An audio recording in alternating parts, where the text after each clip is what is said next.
মা তুমি কিছু খেয়েছো? হ্যাঁ, একটু আগেই বৌমা আমাকে চা করে দিয়েছে। আচ্ছা আমার কথা ছাড়, তুই একটা কথা বলতো, তোকে এত দুর্বল কেন মনে হচ্ছে? বৌমা কি তোকে কিছু খেতে দেয় না নাকি? আরে না না মা, সেরকম কোনো ব্যাপার না। তোমার বৌমা আমার ভালোই খেয়াল রাখে। আর তোমার চোখ তো সবসময় এরকমই।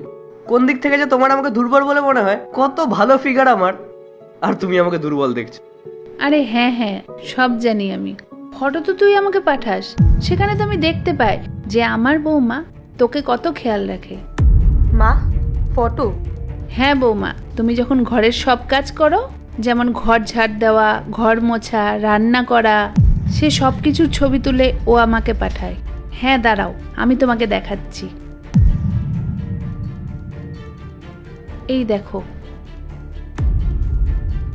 সত্যি বলতে বৌমা, আমি আজকে খুব খুশি যে তুমি ওর এত ভালো করে খেয়াল রাখো। আমি তো ভাবতাম লাভ ম্যারেজ মানেই খুব খারাপ।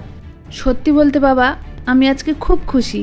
দেখ তুই কত ভালো বউ পেয়েছিস, যে তোর কত খেয়াল রাখে, আবার এই বাড়িরও খেয়াল রাখে। মা বলছি, তোমার আসতে অনেক কষ্ট হয়েছে না? তুমি যাও, তুমি গিয়ে আরাম করো। খাবার হলে আমি তোমাকে ডেকে নেবো। হ্যাঁ রে, সত্যি আমার খুব ক্লান্ত লাগছে। যাই, আমি গিয়ে রেস্ট নিই। হ্যাঁ মা, যাও, তুমি গিয়ে রেস্ট নাও।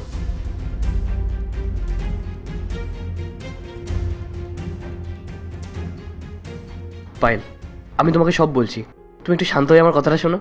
আচ্ছা, তো তুমি আমাকে এটা ওটা বলে, আমার সাথে ড্রামা করে, আমার সমস্ত ফটো তুলে মাকে পাঠাতে, যাতে মা